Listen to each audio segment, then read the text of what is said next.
What's good, y'all? Welcome to an episode of Buzz Boys. I'm your host, Terry. And tonight, man, 2024 NBA draft first round. And it was a lot of crazy things that happened. Saw a lot of risers, a lot of fallers. At 6, the Hornets selected Tidjane Salaun. If I didn't pronounce that right, I'll learn how to pronounce it by the next time I make some content about him. But ultimately, man, it was a shock. The reports did come out before the draft that this is who we were targeting. I thought it was a smoke screen, but it was real, and I was shocked. I'm not mad at the pick necessarily. I don't love it, but I'm not mad at it because I do know who this guy is. I have watched his film before. I know some people are just kind of like, who? Like, it's a tingus pingus moment where a lot of people are mad because it's a name they don't recognize, and maybe other names that they did recognize were available. And that just kind of what comes with the territory when selecting players from Europe. Unless they're guys like Wemby, Ricochet, Sar, where you're just hearing their name all year long and people feel familiar with them. There's going to be ridicule. At the end of the day, I watched this film. I know who the kid is. And I liked what I saw when I did watch this film. A little raw, but at the end of the day, I thought that, he would be a good pick in that 11, 12, 13, 14, late lottery range. I had him as one of my trade down candidates. In the video that I did the other night, I was just really trying to focus on who we would pick at 6. If I would have just kind of focused on trade down candidates, trade up candidates, all of that, he would have been that trade down category with the Ron Hollins, the Cody Williams, in that range. So it's not like I'm ready to flip a table. Oh my God, why did we choose this kid? I mean, you watch the film, you see the potential, and you see why we chose him. The shooting splits aren't the best. The stats aren't the best, period. But honestly, almost everybody who's selected out of Europe, the stats aren't that crazy. You put his stats beside Ricochet, who went number 1, and it's like pretty tit for tat. I mean, he averaged 10 points, Ricochet averaged 11. They both averaged 4 rebounds. It's pretty damn close. And the 9.7 points and 4 rebounds is across all of the French leagues. In the under 21 league, he averaged 12 points, 5 rebounds, and shot 36% from 3. All across all leagues, he shot 32%. Last year, he shot 36%, and the year before that, he shot 35%. So the kid, has shown flashes of shooting, and if you watch the film, he can catch and shoot. He can relocate and move.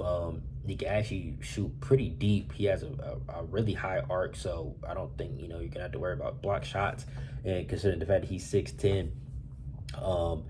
And Jeff Peterson actually just talked about the reason that they chose him. His motor is extremely high. He has the highest motor in the draft, and he's the youngest kid in the draft.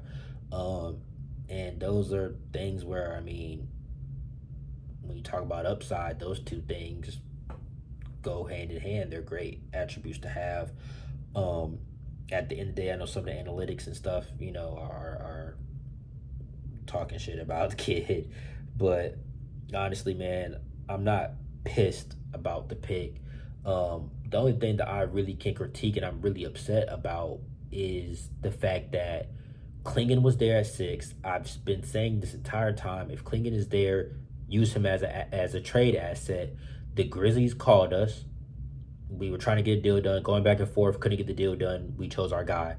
I was surprised that we passed up on Buzelis for him. If we would have went connect there, I wouldn't have been crazy surprised. I just kind of felt like right there with Cass off the board, I felt like we were going Buzelis. I really did. So I was more shocked than anything. But like I said, I do know who he is. And he does have potential. And I think, we got to give this new regime, new front office a chance. One thing I will say about this pick is that I do think that it shows how the front office views our current standpoint as a team. Is this a win now pick? No. If we would have felt like, we're maybe one player away or just whatever, I think we probably would have went with 23-year-old Dr. Connect. We go with the 18-year-old project.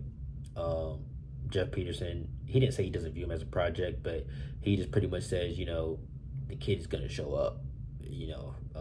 I got to get the exact quote. I'll put it up here on the screen because, as I was beginning to record, I'm seeing, things pop up that Jeff Peterson's saying, and I just kind of just wanted to focus on this and get it done before the night was over with. But yeah, man, I mean, he has the intangibles. At 6'9", 6'10", he has a 7'2" wingspan, which is, something that you love to see. Some that these front offices love. They love to see the intangibles, the positive wingspans and all of that.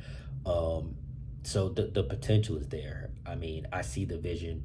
I mean, his catch and shoot looks good. Like, I mean, if he can just come in 3-and-D at bare minimum, be an average defender, I think you're good. Right now, I think he's probably a 4. Going to be guarding 4s, potentially 3s on the perimeter, but that's it. I don't think he's somebody who can really switch 1 through 4 right now. I mean, his lateral quickness is okay. His lateral movement is okay. I don't think he can guard 1s and 2s right now on the perimeter. But who knows? This kid has a lot of potential. And when it comes to these European guys, man, none of their stats are often crazy. Like, besides Luka, who's coming in as like EuroLeague MVP, for the most part, man, you're taking a chance. And if there was a draft to take a chance on, it was this one, where apparently this was the worst draft, and okay, fuck it, swing for the fences in this one. So I'm really not mad, and I think if people watch his film, I think y'all will come to like him and see the potential vision that Jeff Peterson and the rest of the front office saw. And I mean, I guess he had a good workout. I mean, we worked these guys out. They saw him. So, that's a factor as well. And Tidjane had said that, the Hornets front office kept it real with him during his workout, and they told him, what they liked and what they didn't, and he liked that. He also said that he likes LaMelo Ball. He got his hair cut like him on purpose. So, I mean, that's a plus. I mean, I guess they can bond or whatever.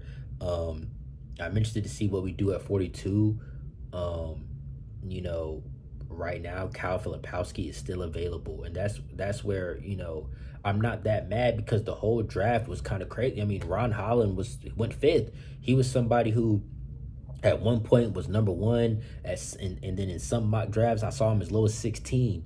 Buzelis slid all the way to 11. Connect slid all the way to 17. So, I mean, I'm not that mad that we didn't choose these guys at 6, because they ended up sliding anyway. Like I said, my biggest gripe is that you had the opportunity to trade down to 9 with the Grizzlies, get some assets, and you still could have got either one of those guys. So, it is what it is. Let me go ahead and get into his pros and cons so I can kind of keep this video short. I made a super long video the other night, and I was editing it all last night, and I'm not doing that again. And I would say right now, for highlights, shout out to No Ceilings, and shout out to Hoops Intellect. You can go and watch Salaun's film there. I think they have good breakdowns, especially Hoop Intellect. He does good breakdowns. And yeah, shout out to them. And like I said, I mean, I watched them before. I watched them back in probably like May, probably around whenever the lottery was. I started just kind of watching guys. I watched him. I watched Kobe Walter, Khalil Ware. Khalil Ware is a dog. I think Miami got a steal. Anyway, let me lock in here. Talk about his pros. His biggest pro, he's an athlete. He has dunk everything ability. I mean, he's a freak athlete. I'm not gonna lie to you. Regardless of however he did at the combine, when you watch the film, the height that he's reaching on some of these lobs, on these blocks, it's impressive. I know you're 6'10". I mean, obviously you're gonna look super high in the air when you do jump, but I don't know. It's impressive to me. I'm trying to stay to this side so I can be putting highlights right here. So if you see me moving, I'm really just trying to stay out the way. Because yesterday I thought I was over here to the right, and I was like in the middle the entire time, and editing was a bitch. So I'm trying to stay over here. So just bear with me if you see me trying to move a little bit. But yeah, he's an athlete, man. He can get out and run. And I don't want to. I mean, he kind of jumps out the gym, bro. He's bouncy, bro. Like I already talked about with the physical intangibles, he has that 7'2" wingspan, 6'9", 6'10", 217 pounds. He's somebody who does have a NBA ready body. He is somebody that I do expect to be in the rotation this year. You never know with this team, and you never know how he starts out. You know, if he's not doing too well, boom, he could possibly end up in Greensboro. But I don't think he will. I think he's gonna play, and I think if he's been working hard and he has such a high motor that guys talking about, I think there will be a role for him. And I mean, his shot looks good. His shot looks good, and I mean, if we can get that 36% version, that's a good building block to start with.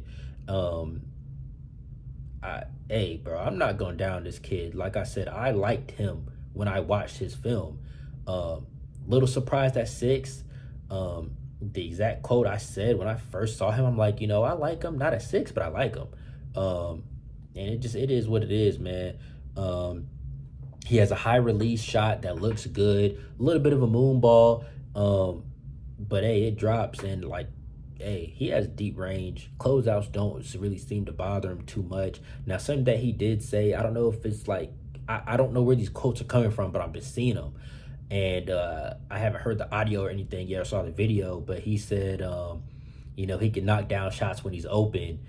And, saying that when open in your introductory, not press conference, but whatever, your introductory to the organization is like, the emphasis on when open, whether he meant to resonate on it or not. Like, I hear it like, okay, when open.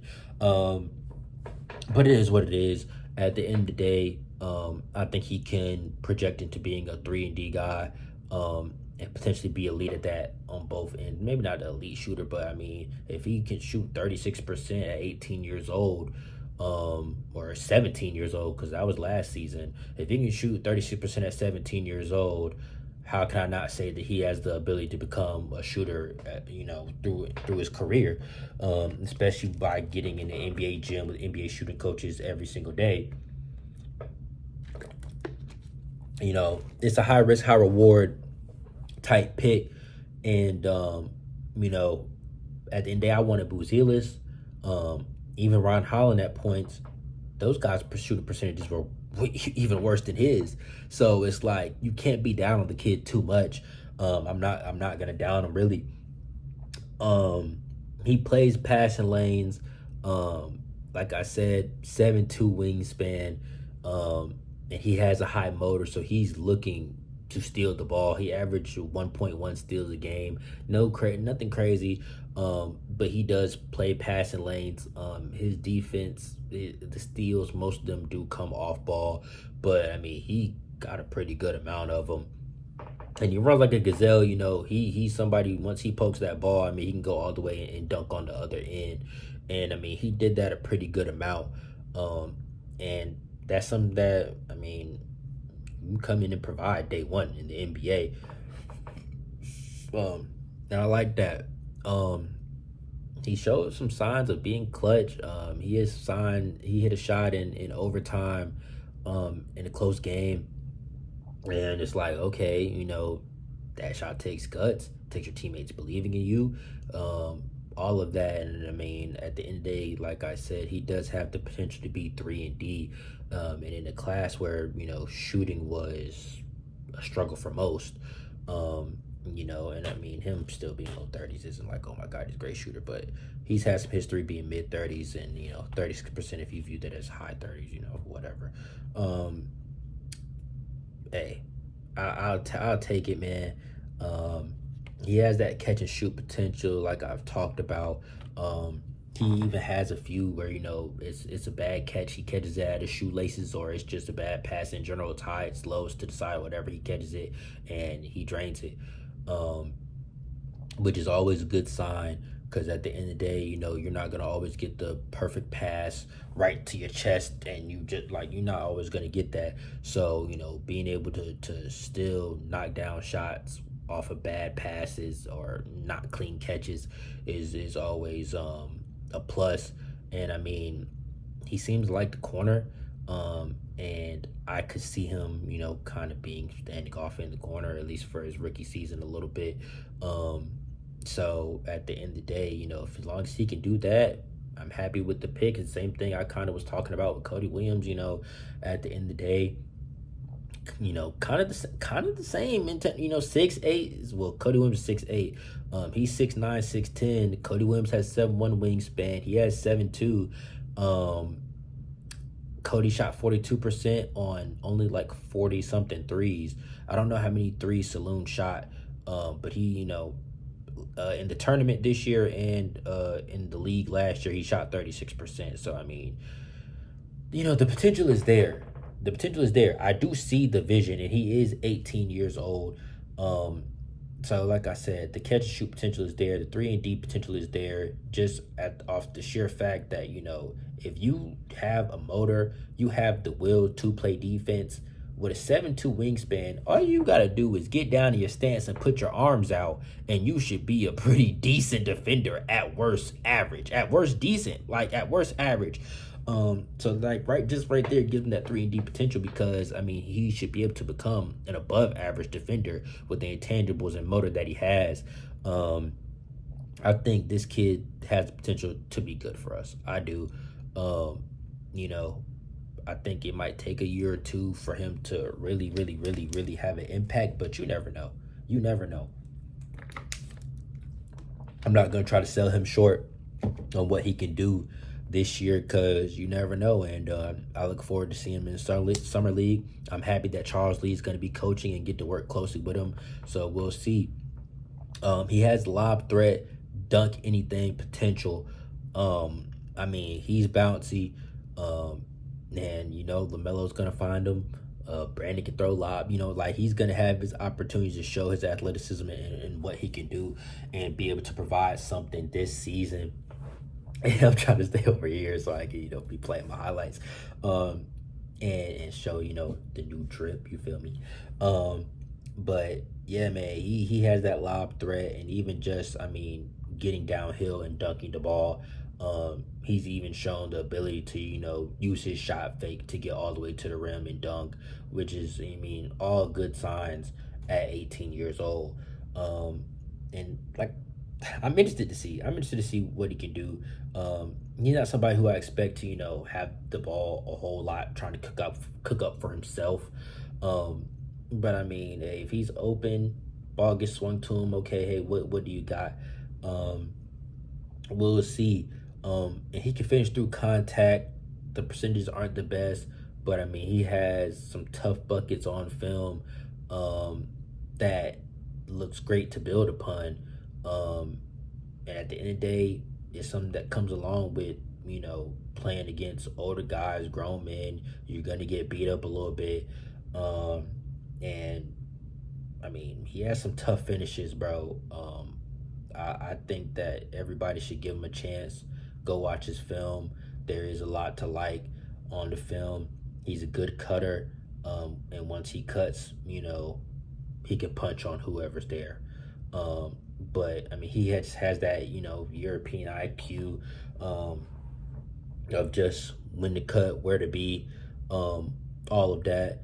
So he's definitely somebody who can just be a backdoor cutter, or just even, come through the lane off the wing. He's a threat there, and LaMelo has the ball. He will find you if you are open. So,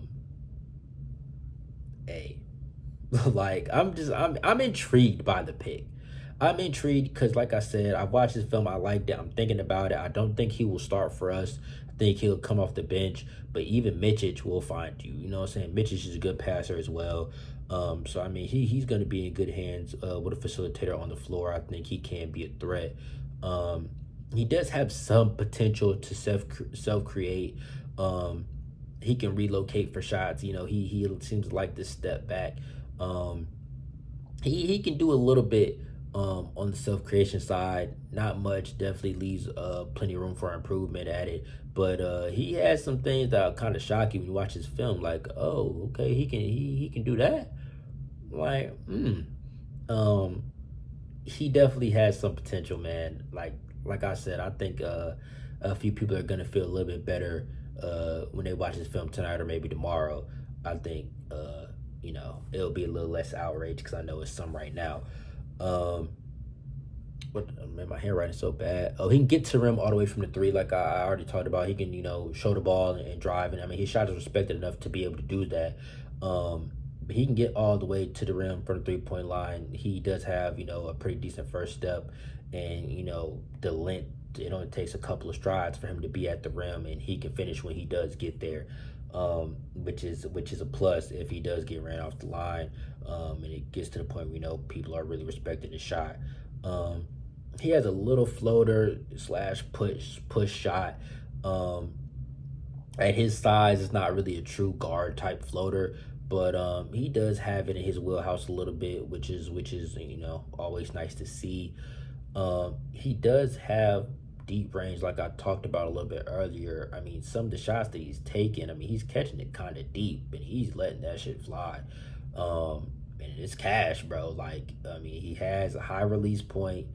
Um, and I mean, overall, the shot looks good. Like, the potential is there. Like, I'm not gonna act like this kid is so bad and oh my god, we should all be in an outrage. No, no, no. Please go watch this kid's film, because it is intriguing. He does have deep range, and it's just like I do see the vision. I see the vision. He is a project, but I see the vision. Um, and most importantly, he's shown that he can shoot. I mean, not at a super high efficient rate, but he's shown that he can shoot, um, which is like something to build on. Um, he can go coast to coast. Um, if he gets a rebound or like I said, a steal, he can go all the way in transition and finish. Um, his rebounding was second on the team. It was like 11% of the team's rebounds. So I mean, 4 rebounds isn't crazy, but I mean, over there in Europe, I don't know. That could be good. I don't know, but he gets aboard. He can go coast to coast all the way. This team likes to run. Like I said, there is a role for him this year. I do definitely believe that he does not hesitate to shoot the ball. Like I said earlier, there's some passes to him that are bad. He catches it, he shoots it. He does not think about it, which is always great because shooting and confidence are very tied in together. Um, he's a confident shooter. He doesn't hesitate at all. Um, and I mean, like I said, there's some prospects in this class that are shooting in the 20%, so I can't be mad at him. And he's shooting in the 30s. So hey, the shot definitely does have some promise, and it can be built on as well. But I do like him for now. Closeouts don't bother him. People are closing out. He still knocks it down, and at 6'10", that's some of the pluses. But like I said, his release point is so high.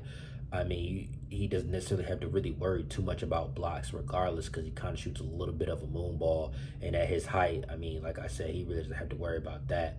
Um, he can relocate and shoot. Like I said, sidestep dribbles and all that. He does have that in his bag. Um, it was a little surprising to see. Like, shooting can be an asset for him, um, based off the film and what I've saw. And I know I've said it numerous times in the video, but he is 18 years old. He is, I think, the youngest prospect in this draft. So you're not looking at this kid and saying, "All right, bro, what can you do for me right now today?" Everything I'm talking about, if he does it good, you hope he does it great. If he does it all right, you hope he does it good. It's all about building. Um, but yeah, he can relocate to shoot. He has side steps. He has the escape dribbles. He has all of that, to be able to get to the shot, which, like I said, kind of surprised me and impressed me. Um, on defense, he's a decent lateral mover. He's not a super strong point of attack defender. He's not somebody like Castle where you're looking at him and saying, okay, he can switch 1 through 4. No. Um, decent, decent defender right now. Like I said, I think he's going to be guarding fours, if not fours, threes here and there. That's it. I don't really think we're going to want him matching up. Switch. I mean, we switch, and with the wingspan, he should be able to switch every now and then. But I don't think we're going to consistently just trust him to be on ones and twos. But yeah, he can move decent laterally. And his length can lead to blocks, chase down blocks, clean up blocks, meet at the rim. When you have a 7'2" wingspan, you're 6'10", and you can jump, the blocks are going to come. Getting into the cons, he does have off-ball lapses, and he can lose his man, and that just comes with being young. Some of these sets can be confusing and all of that, but it is something where you lose your man at the professional level. I don't want to say NBA level, because even at the professional level, when he lost his man, he got cooked. You know what I'm saying? You lose your man, somebody's open. So at the end of the day, the lapse is something that can't happen, and you obviously want to see the IQ and all that improve, but it is what it is. At 18, there's going to be flaws plenty. He can be kind of antsy and get burnt by guards, kind of bunny hopping a little bit. He just get antsy, have happy feet, and just kind of get burnt, which is why I said, I think threes and fours. I was talking, got my throat dry, man. I was already on live for like an hour and a half before I even started doing this. So I just been kind of talking for like 2 hours straight. My throat is definitely getting dry. But bear with me here. I'm almost done. I'm trying to, be somewhere in the 30s. If you're new to the channel, please subscribe. I make Hornets content, and I'm excited about this year. There's a lot of changes going on, and I think this could be a positive year for us. He shot 64% at the rim, which is good. That's a plus. But he only shot 43% on half-court layups. So it's kind of like, if he can't get the chance to dunk, it could be a little bit of a struggle. So that's something to watch. And with somebody as long and as athletic as him, he's gonna rely on those dunks. So if he can't dunk, and if it's not in transition, 43% on half court lays is it's not good, especially at his size. But like I talked about earlier, he can finish through contact. He did show the potential to do some of these things. So it's all just building blocks. His playmaking, he can hit the open guy. He does have a few plays here and there is decent. I think the most he ever averaged was like 1.2 assists a game. So he's not somebody who's going to be coming in looking to be a playmaker. European guys know how to make the right play, though. He can be a little bit of a connector here and there, but playmaking isn't really his thing. He has 69 turnovers to 48 assists, so that right there just kind of shows you we're not going to be looking at him to play make at all. In self-creation, even though I talked about it a little bit as something that he could potentially do, as of right now, it's not his greatest asset whatsoever, where you're just giving him the ball and telling him to cook. Like, no. At this point, like I said, I feel like catch and shoot 3-and-D is going to be what gets him on the court this year anyway. So creation is definitely in the air, and we can just kind of see how far it could go.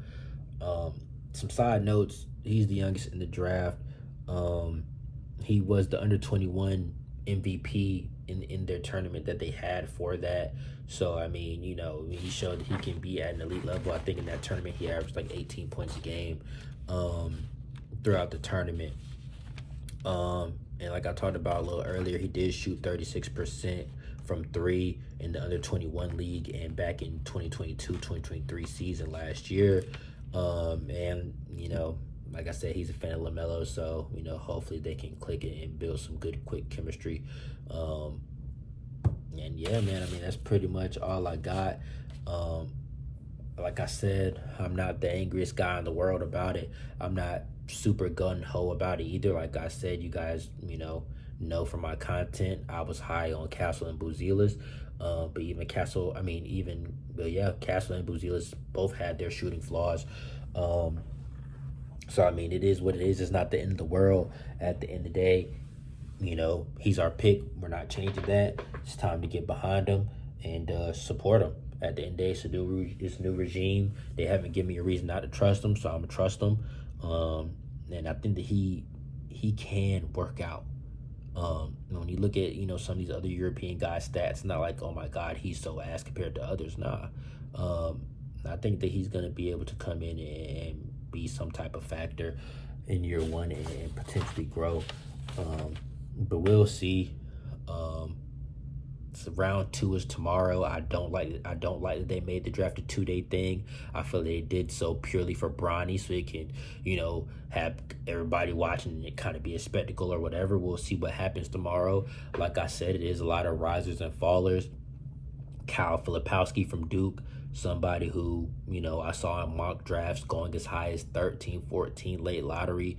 I did see him pretty low in some mock drafts, kind of that 22, 23, 24 range. But I didn't see him anywhere falling into that second round.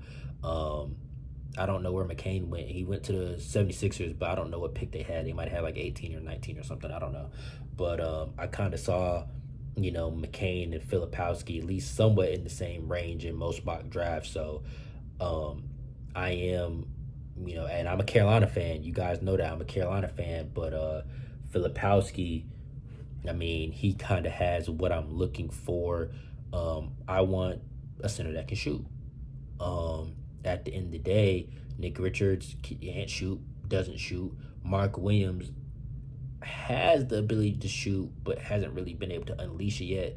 This past year was supposed to be his opportunity for that. That's what Steve Clifford talked about the prior season. But he got hurt. So, we're a year behind in development. We're a year behind in seeing what he can become. So, as of now, I want a shooter that I know can shoot, a center that I know can shoot. And Cal Filipowski, I was just looking at it earlier. I think he shot 35 or 36% for Duke this year. Yeah, he shot 35% from three this year, and that was on 3 attempts per game. So at the end of the day, it's real. Average 1.5 blocks, 1 steal. I would love to get Filipowski in the second round. I would love him. I would be happy with that in the second round. That's great value. Yeah, and I mean, I would even trade up to 31 to do it. We're at 42. I don't know who picks 31. I think it was, let me see.